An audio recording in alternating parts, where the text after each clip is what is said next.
Tuloy-tuloy po ang magagandang balitang natatanggap ng ating mga kababayan sa Oman simula sa pagpasok ng bagong taon.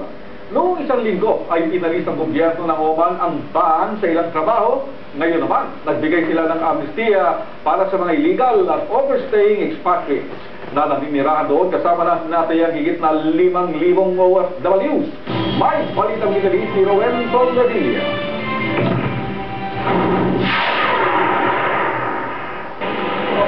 Bumandera sa mga payagan sa Oman ang pagbibigay ng gobyerno ng amnesty para sa mga expired visa at illegal na nanirahan sa Oman. Ayon sa Ministry of Manpower, binibigyan nila ng 2 buwan simula February 1, 2010 ang mga illegal at expired ang visa ng December 31, 2009 pababa. We encourage our kababayans in Oman, especially those who have overstayed for years, to register with the embassy as a first step towards the repatriation. Sabi ni Sergeant de Affairs Lamberto Monsanto, magandang balita ito para sa mga Pinoy na expired na mga labor card at visa. Dahil daw sa amnesty na ito, maaari na silang makauwi ng Pilipinas ng walang babayarang penalty.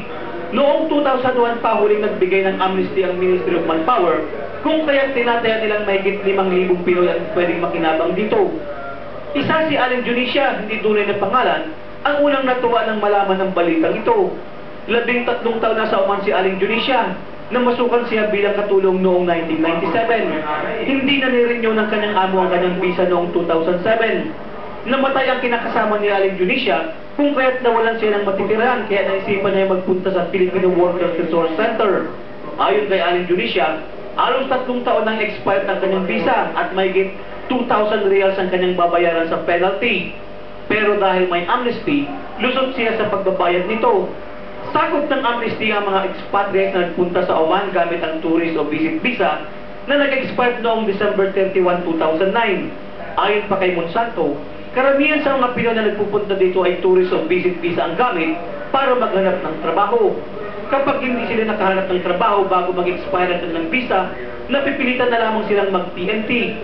Kaya naman nanawagan si Monsanto sa mga Pinoy na expired ang mga visa o may illegal na status na magparehistro sa embahada.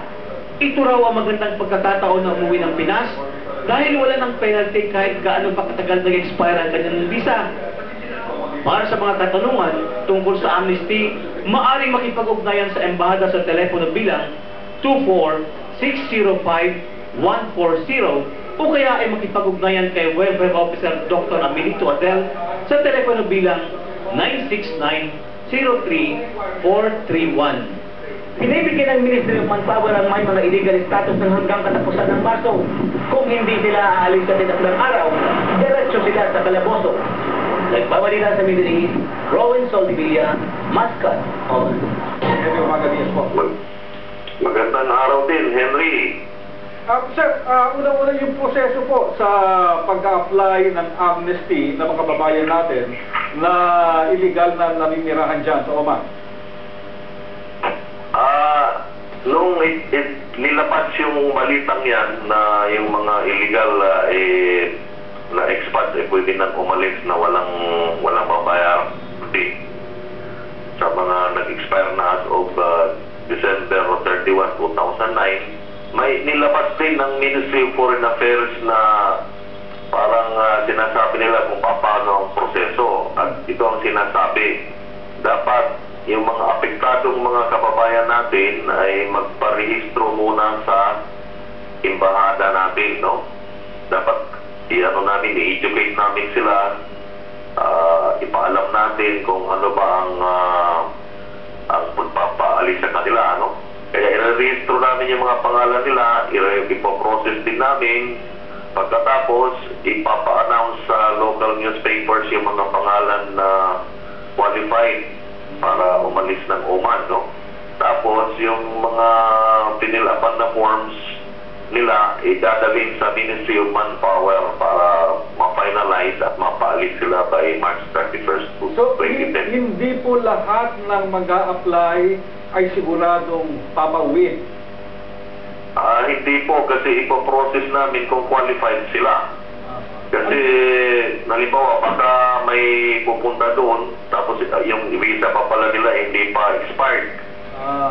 So, kailangan tingnan namin kung talagang ang visa nila expired na.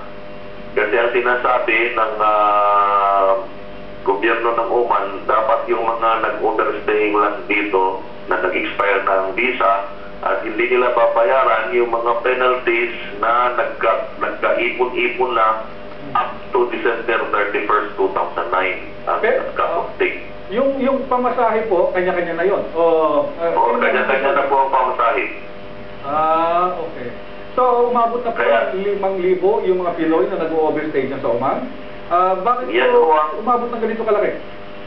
Yan po ang estimate lang po namin, no? Estimate namin kasi sa tangin naman namin, hindi naman gaano kalakihan ng mga overstayers as compared to, say, the Indians na as of now, sabi ng Indian Embassy, ang nagpa-register lang sa kanila is around 17,000 people. Yung sa atin naman, yan lang ang estimate namin na hindi naman gaano kalakihan at pwede pang bumaba, no? Kasi yung iba napaalis na rin noon. Sir, si Jing Castaneda po ito. Magandang araw po. Magandang araw po, Jake. Sir, paano po yung mga hindi kwalipikado, yung hindi pasok dun sa amnesty? Hindi pa ho sila apektado at pwede pa silang maayos yung papeles nila para maging legal stay nila dito sa Oman. Yung mga hindi pa expire yung visa. Sir, paano po yung mga walang pamasahe, hindi po natin sasagutin? May sasagutin ng gobyerno? Yan pa ang pinag-aaralan ngayon kasi titingnan natin muna yung gaano karami ito sila, no? Kaya nga pupulungan namin yung ating Filipino community dito para maipaalam sa kanila itong bagong amnestia at saka kung pwedeng magkatulungan din ng ating mga Filipino community leaders kung paano natin magtulungan itong ating mga kababayan na walang pang-ticket, no? Sir, itong mga walang pambayad ng ticket, wala rin po silang trabaho dyan, kaya wala rin silang may uwing pera pag uwi dito, no? Paano po kaya yun? May programa po bang ang pamahalaan para sa kanila? Ayan ang idudulog natin sa Philippine Embassy at saka sa ating mga sangay ng gobyerno na in charge ng ganyang mga kaso, no? So yan, pag pinag-aaralan pa yan kung paano ba yan. Saka yung ating mga Pilipino, yung mga karamihan naman dyan ay nakakapag-part-time, no? Kahit mga illegal, nakakapag-part-time sila sa mga trabaho sa hotel, sa bahay, saka sa iba pang mga kumpanya. Sir, may pagkakataon po kayo para manawagan sa ating mga OFW. Ano pong mensahe ninyo sa kanila? Sa lahat ng ating mga kababayan na mga overstayers dito po sa Oman, sana ay take this opportunity na talagang dapat makaalis kayo dito sa Oman dahilan sa medyo mahigpit ang ngayon ng mga authorities sa Oman. Nagbabahay-bahay na po para tingnan kung legal ba o hindi legal ang stay nyo dito. Kaya kailangan lumapit na po kayo sa embassy at para kayo ay maproseso at matulungan ng ating embahada. Yan po ang aming mensahe sa inyo. Okay. Maraming salamat po, Labat Yang.